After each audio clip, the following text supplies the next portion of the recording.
In the heartland, Americans protesting China buying up farmland in their backyard.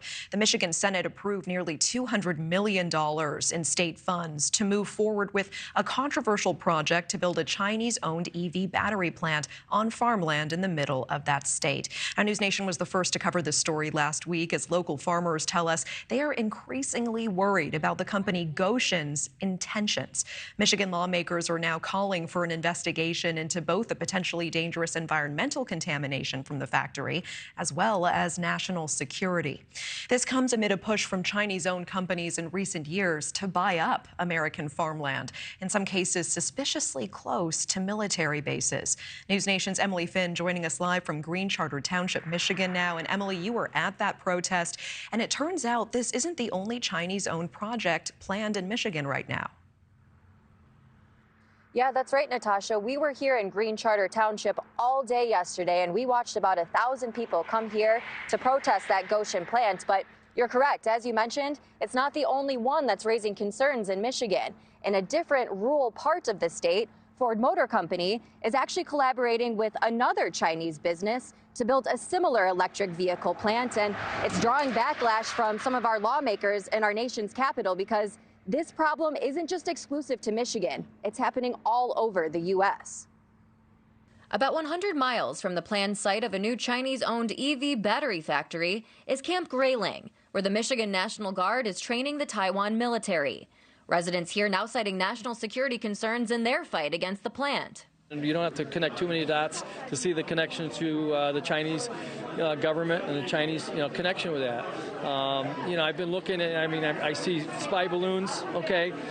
We see TikTok under investigation. We see Xi Jinping meeting with Putin. Michigan isn't alone. Just last month in Grand Forks, North Dakota, China-based food producer Fufeng Group bought 300 acres of land seeking approval to build a corn mill. But grassroots efforts to halt the project were a success, with the local city council voting unanimously to end ties to Fufeng. There are other communities either in or going to probably be in the same situation you were in with your town. Right. What's your advice? And that currently are in. I tell you, even with the Facebook page that we have now, we've heard from people in Arizona and Florida and Texas, how are you doing this? And my advice is saying you have to be a voice. You have to have the courage to step forward. You have to be you have to form a grassroots group that is willing to fight. Back in Michigan, residents took that advice, organizing a rally at a Green Charter Township farm this weekend, protesting the Chinese-owned Goshen plant. No! Residents expressing growing concerns with recent efforts for alleged spying from the Chinese Communist Party. China's our #1 enemy. #1, Chapman, you don't care, do ya? And they are getting off on the fact that you guys are okay with Communist Party coming to our backyard. But it's not the only EV factory set to be built in Michigan, raising concerns for its ties to China. Ford Motor Company is receiving backlash from lawmakers on Capitol Hill for collaborating with Chinese supplier Contemporary Amperex Technology Company on a $3.5 billion EV project in rural Marshall, Michigan. Republican South Dakota Senator Mike Rounds and Democrat Montana Senator John Tester now teaming up to pass a bipartisan bill to prevent foreign adversaries from buying up American farmland. Those places don't want to see us exist anymore. The last thing we need to do is let them buy up farmland, which is critical to our food security and to our national security.